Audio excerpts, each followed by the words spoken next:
to be that great, you gotta be an asshole.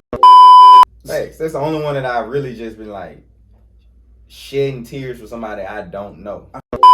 Mississippi doesn't deserve Big Crit. That article went semi-viral. It had like 15,000 views and stuff like that. I find it therapeutic to record a podcast. That last album he put out, that shit was perfect. Whatever that you feel passionate about, just go ahead and do that shit, cause life ain't promised, bro.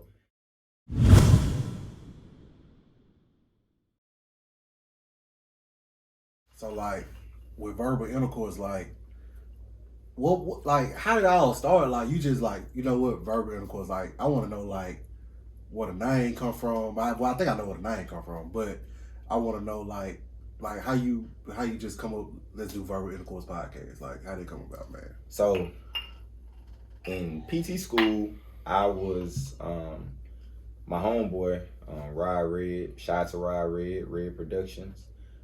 He has his own office over there in Midtown, Jackson.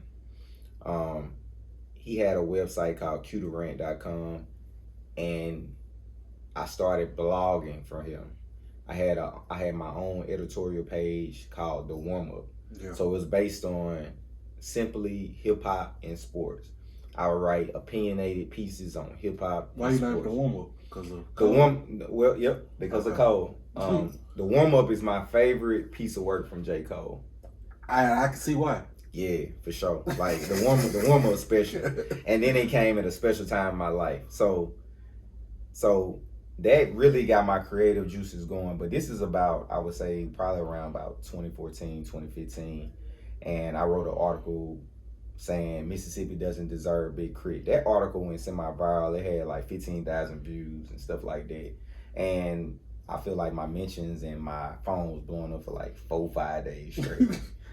So once he wrapped up Q the Rant, I felt like I was always looking for outlets to kind of express myself, because I'm naturally an opinionated person. I'm naturally an intellectual type of person. I always have an opinion about sports, music, whatever, politics. We can talk about whatever. I feel like I'm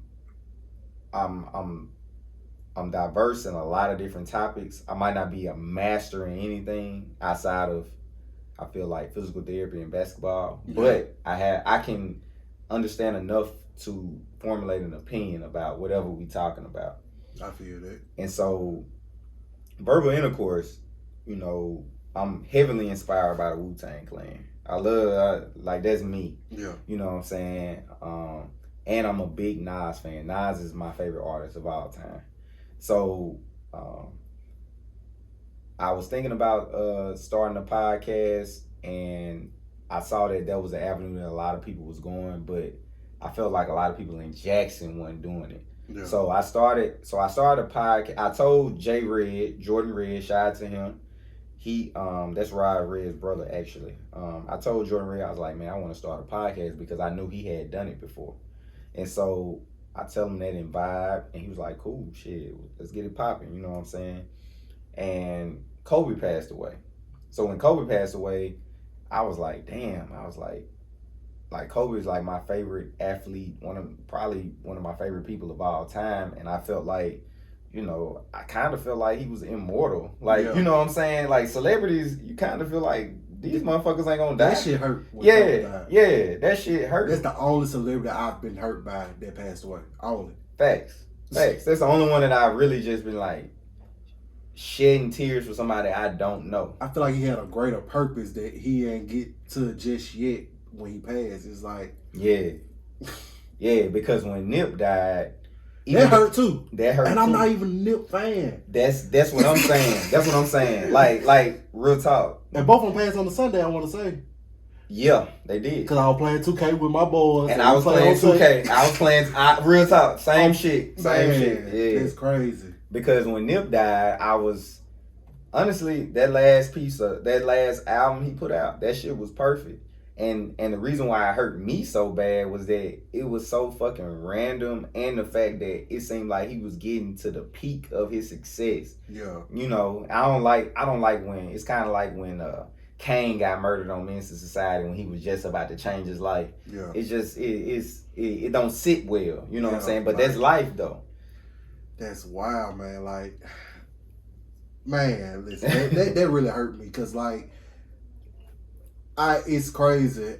I don't want to talk about Nip too much, but like, I had just watched him on some YouTube channel where him and Laura London was having like a little couples question game, and literally a week later he passed away.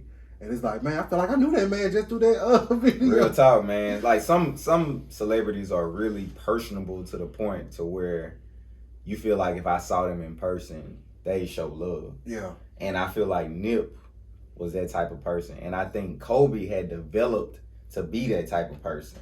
You know what I'm saying? People, they didn't like Kobe when he was playing. I loved Kobe when he was playing. Yeah. But they didn't like him because they felt like he wasn't personable. He was an asshole, this, that, and the other. But to be that great, you gotta be an asshole. I agree because like he's so laser focused. Yes, exactly. And like sometimes when I'm not focused on something, I'm like, what would Kobe do? Real. It's a little blasphemous, but it ain't though. Because real talk, anybody that he inspired, that Mamba mentality shit, dog, you gotta think about it like, you know, if you are really about that shit, if you care about what the fuck you doing, you gotta take that shit personal. Yeah. If you think that you gonna make it in life trying to succeed in something that you say you want, you gotta take that shit personal, dog. Yeah. So when I started the podcast, I was gonna probably start it in like March, but I started it in February,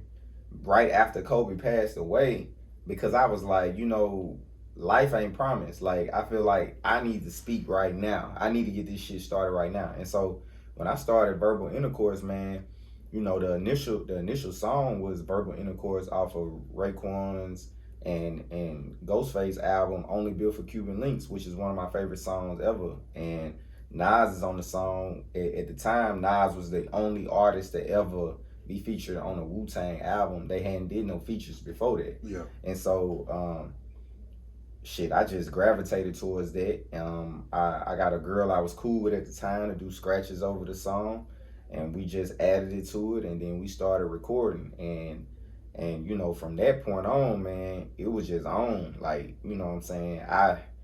I find it therapeutic to record a podcast. Like, you know, people are so hung up on, you know what I'm saying, I gotta make it major. I feel like if you be consistent and you really believe in what the fuck you trying to do, like, people gonna respect that shit. You know what I'm saying? And I think that's just how I feel about Verbal Intercourse. You know what I'm saying? Like, I feel like it's a trial and error type of vibe. It's raw.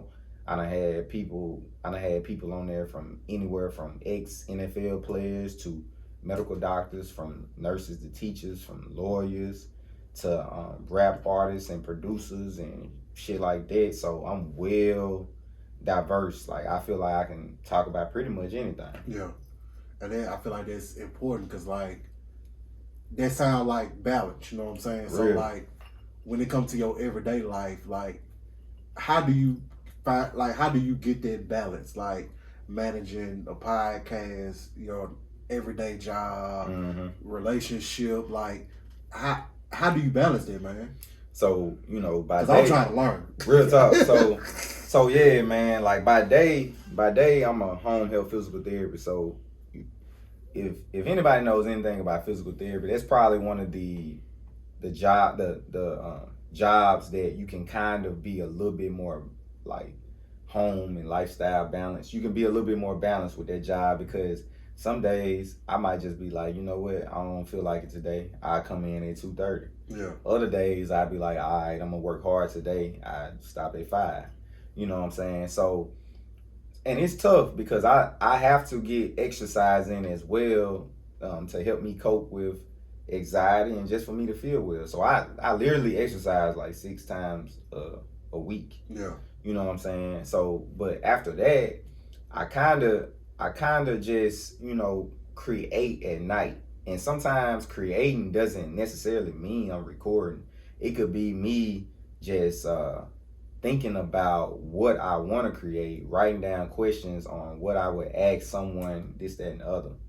So the balance will come, but I feel like you just have to be motivated to be like, okay, when I get off or before I go to work, I have to do this. Like sometimes I be in the bed writing interview questions. Yeah. You feel me? And you know, people feel like, my girl feel like that I'm just like this extra laser focused type of person, but at the same time, I find real entertainment out of out of interviewing people, out of creating a podcast and shit like that. Like it really inspires me because I was like, I would have never seen myself doing this shit 5 years ago. Yeah. You know what I'm saying? I think if you find that shit fun, it ain't gonna feel tough at all to you. I wholeheartedly agree because I was just talking to Mookie, and it's like I told him like, me with common sense, the reason I tried to monetize Tap the Reviews is because why not? Mm-hmm. But if it ever feel like a job, I don't want to do it no more. Like I literally enjoy doing this. Really? So like, man,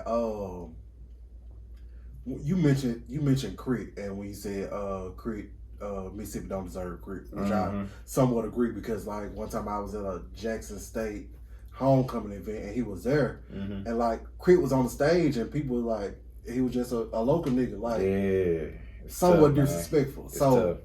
How do you feel about and this is a little random, but like Crit look up the 3 Stacks, you know what I'm saying? Andre 3000. Yeah. Like me personally, you don't care for him. He overrated. And this is a little hot take, but the reason I feel like he overrated, like, dude, if I drop one verse every 3 or 4 years, okay, I could be the truth too. Yeah, I feel that. But I'm not trying to take away from his talent, but like, I just ain't seen a whole body of work from him unless you count The Love Below or whatever. But yeah, so how? With Verba, like I know you, like you say, you multiverse and everything. Like I don't even know what to talk about, but like since we on the music tip, like what's your top 5, man? Top 5 all time? Your top 5, your personal top 5. My personal top 5. And I know, of course. So are you saying favorites or what? Or are you saying my personal top 5 of all time? I want to hear your personal favorite. My personal favorites. Yeah. Okay. Of course. Nas is number 1. This is actually a tough question. I know it's always tough because like I don't even know what my answer would be. But if I had to go by my favorite, I'll give you my favorite real quick. Cole. Okay. And I ain't going in no particular order. And mind you, I don't listen to a lot of music either. But like it's so many people that I like. And I don't even want to go just hip hop because Cole, R. Kelly, please don't kill me, y'all. Hey, they gonna kill you for that. Really, R. Kelly, Cole, but shoot, it's crazy. R. Kelly, Cole, Jeezy, Wayne. I don't know how to forget Wayne. And if I had to throw one more in there, I'm gonna leave it at 4. If I think of another one, I just throw it later on. But okay, I'm gonna say my favorite, Nas. I'm gonna say Kendrick. I'm gonna say Tupac. And funny you said Tupac because the Verbal Intercourse cover art right now is Tupac inspired. Yeah, Tupac inspired. All eyes on me for sure. Yeah. What made you think of that? What made you come up with that, man? Man, number 1, cause I'm bald headed. But number two is like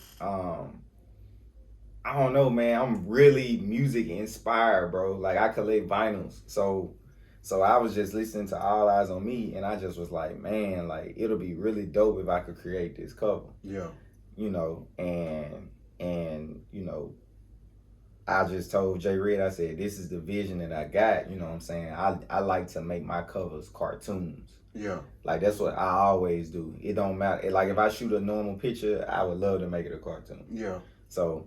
That was just what I did, and man, shit turned out good, bro. Yeah, cause like when I first seen it, it's like this crazy as fuck. Cause like it's like you'll see some people laughing at it, but it's like you can't knock the shit. But that's what I want though. Yeah. See that's the thing. Like I want people laughing at it. I want people to have a reaction. Yeah. You know what I'm saying? Like like, you know, like when I wear clothes and shit like that, you know what I'm saying? I wear what I feel comfortable in. I take pictures on what I feel comfortable in or whatever. But if you have a reaction, you know what I'm saying? That's cool. I love the reaction, you know what I'm saying? Especially when you trying to create something and you trying to show people that you being creative. Yeah.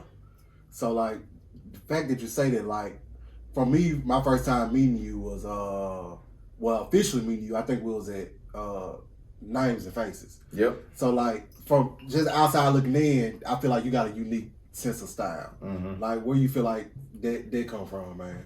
Man, it come from the 90s, dog. Yeah. Like, and it come from just, I feel like when you get to a certain age, you kind of understand yourself better, and you kind of, it don't matter what people around you is doing, you wear what you want to wear. Yeah.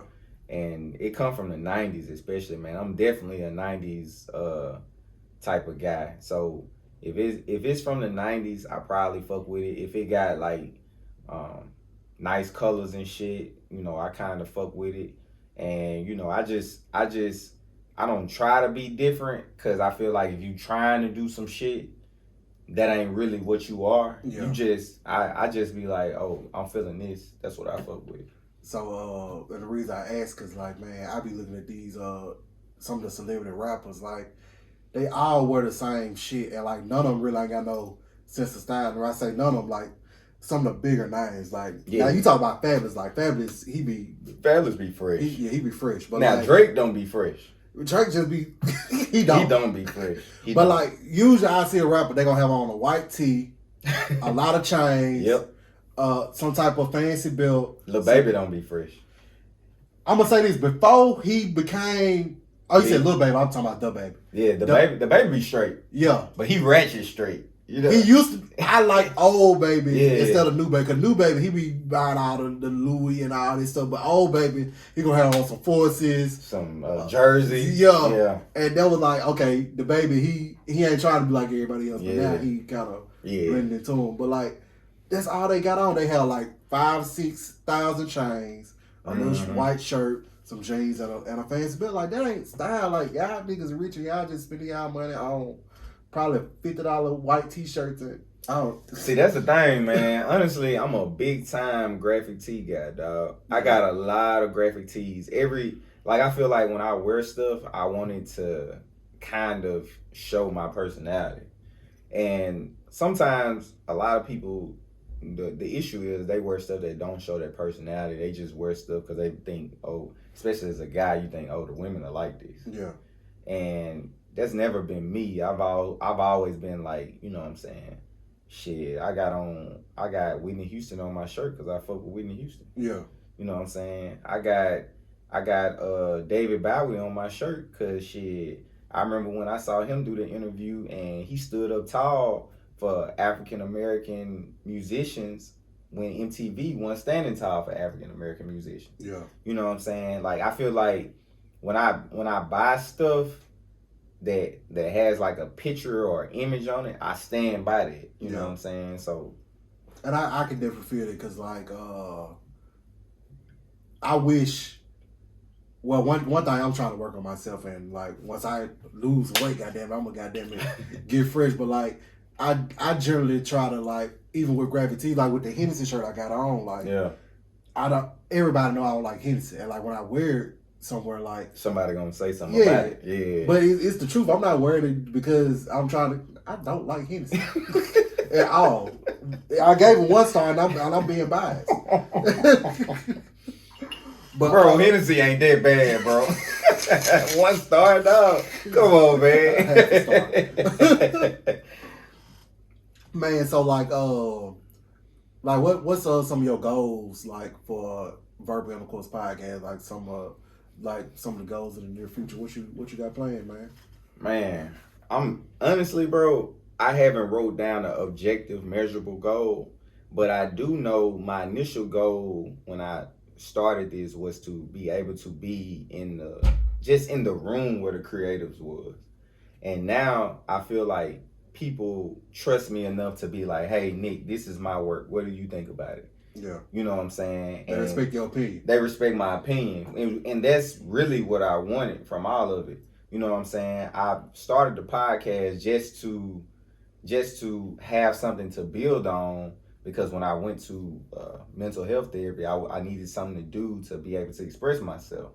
You know what I'm saying? And I tried journaling. Journaling ain't for me. You know what I'm saying? But what's for me is to be able to talk to people, learn from people, be able to express my opinion, shit like that, anytime I want to. And anytime I feel like, you know, I got a little pressure on me, shit, I can hook them mics up. I can either record by myself or I can get other people on to record, and people respect me enough to be like, hell yeah, I love to do verbal intercourse, or you know what I'm saying, or people that hit me up be like, man, I want to be on verbal intercourse. Like that shit means a lot to me. So everybody that does that, I really appreciate you. That shit really helps me out a lot. So, but you know, goals wise, you know, I'm just gonna see how far I go. You know what I'm saying? I love podcasting. I really have a good passion for it. I like listening to podcasts. I like looking at yours, and I just you know, just gonna ride the wave, bro. So speaking of the wave, man, like I literally today I listened to you and Mike Hustle podcast, and I just seen that Master P shared it, man. How that made you feel, man? I know that probably ain't your first time. Man, that was a big deal though, because it was just like I was actually watching Jackson State play on ESPN last night when that shit went down. So I had seen it on Instagram. I had seen Mike Hustle share it first, and I was like, I told my girl, I was like, man, this shit can't be real. Yeah. But when I posted it that morning, I had added Master P because I had specifically pulled that part out of the whole interview because I thought that was a prolific part. You know what I'm saying? So when I saw that, I was like, damn, like that's some crazy ass shit. Because it's just like, you know what I'm saying, you set out to be influential and for people to, you know, take your opinion seriously, and it's just like now it's being broadcasted on a bigger platform. Yeah. And I thought, you know what I'm saying, that was great. That was great for Mike Hustle. It was great for Verbal Intercourse. And shit, I just appreciate everybody that's been supporting, you know. Yeah. So what's some of your favorite podcasts that you listen to, man? Man, honestly, dog, I love CJ McCollum podcast. He gets on a lot of basketball players though. I like a podcast called The Ringer. It's called The Ringer. Shay Serrano, and Jinx. They basically get albums and they do album reviews on old albums. Yeah. And to see how does it fit into today's society. Okay, that's interesting. That's interesting as hell. Yeah, you should definitely check it out. It's the number one, I think it's the number one music podcast that you can listen to. Okay. It's really dope because they actually doing All Eyes on Me, this 1 and this 2 right now. Okay. I like Key to the City. Okay. For sure. Shout out to my guy, Mr. Key to the City. Shit. I fuck with everybody podcasts that do it around here because I listen to everybody or whatever they creating and I try to learn from them. Yeah. You know what I'm saying? I feel like I'm a legit student to this shit. I fuck with From the Soul. That's my homie from Jackson State. He from Saginaw, Michigan, but he actually live in ATL now. Shout out to JT. His podcast is about shoe releases. He's a big time sneakerhead. Been like that since Jackson State. I remember I would go up in this guy dorm and he got, you know, boxes stacked up. You feel me? But he from Saginaw, Michigan, live in ATL. From the Soul. If you ever get a chance, check that shit out. But yeah, man, I kind of check out a little bit of everybody, bro, cause I like to learn from people and I like to, you know, see what, you know, people be talking about. You know, podcasting is a real cool thing right now. You know what I'm saying? Everybody can't do it. You know, everybody ain't consistent. You know, it just, I feel like if you take it seriously, you can reap the benefits. I definitely agree with that. So normally, like how I like to close things out, like I had a guest to give some free game to the people that's watching, like some that feel like that'll be beneficial to them in their everyday life or whatever journey they got going on. You got some free game for the people, man? Yeah, man. Like Like, you know, I'll say whatever that you feel passionate about, just go ahead and do that shit, because life ain't promised, bro. And then I also say, like, you know what I'm saying, fuck what the people around you say. You know what I'm saying? Some people not gonna support you that's close to you, but when they see you hungry about that shit, and they see you serious about that shit, and they seeing that it's building and it's becoming something, then they'll support you. Don't slight those people, bro. That's a human nature thing to not, you know what I'm saying? I can agree. Yeah. I can agree with that. Yeah, that's a human nature thing. You know what I'm saying? One day, you know, I'll have a child. One day you will have a child. They might want to do some shit. You be like, man, I don't think that's a good idea. But if they passionate about that shit, and they get it off the ground moving, and you see that they making moves to moving that shit, you know what I'm saying? Just support it, you know what I'm saying? And like, I'm not one of those people that cry about support, because if you don't support the podcast, you might support my merch. Yeah. Or, you know what I'm saying, even if you don't support the podcast or my merch, and you just genuinely fuck with me, period, I'm cool with that as well. You know what I'm saying? All I'm saying is, people that create, just keep creating and be consistent at creating, and don't give a fuck about that. Somebody watching. It's people that I've never met before done bought podcast shirts from me and listen to my podcast on a daily. You feel me? So just keep doing your thing. Don't worry about the haters, and you know what I'm saying, it is what it is, bro. Man, listen, I'm glad to have this conversation with you. It's been a long time coming. Yeah. Hopefully when I get my podcast kicked off, you'll be able to come back and no question. Talk about whatever the topic of that day is, man. Yeah. Man, make sure y'all definitely check out Nick Walker on all podcasting platforms. Make sure y'all follow him. Like, follow him on Twitter, follow him everywhere. Like, of course, follow Tapped In Reviews, Mississippi's first and only liquor review channel. For real. And that's it, man. We about to get up out this thing. And, yeah. Oh, one more question, man. Like, cause just listen to the podcast. Like, yeah, you had Dollar, like, on the intro with the verbal intercourse. Like, yeah, I know that's your guy. Like, and I fuck with the song. So like, yeah. Before we get out of here or whenever, like, I wanna be able to play that, a little portion of that, like, before this interview kick off. So yeah, I definitely send that to you, man. That's Dollar freestyling over 93 to Infinity by Souls of Mischief. If you from the 90s, you know what I'm saying, especially if you from the West Coast, that's you definitely know. Beat. Yeah, definitely an iconic beat, man. That beat speak to me, because I remember when I was at Jackson State, niggas was freestyling over that beat in the dorms, and like that beat automatically sent me to a different, better place. Yeah. So I gave Dollar a few beats, and I said, I hope you pick Souls of Mischief. and he did, and you know, he wrecked that shit how he do, you know. And shout out to Dollar, man. Go subscribe to his podcast as well. He doing a great job. Oh yeah, I gotta go. I watched the first 3 episodes. I gotta catch up. Yeah. But that's it, y'all, man. Make sure y'all tune in to everything we done talked about, and we out this thing. Yeah. Been out here selling myself short, pushing for less just for the love of the sport and no gimmicks. Clear to see it, send me the vibe, but the hustle is not. Only taking the strides to see more better, not only more cheddar. Talking like I walk it, call it poor man special. Seen more than envy in the eyes on my drive.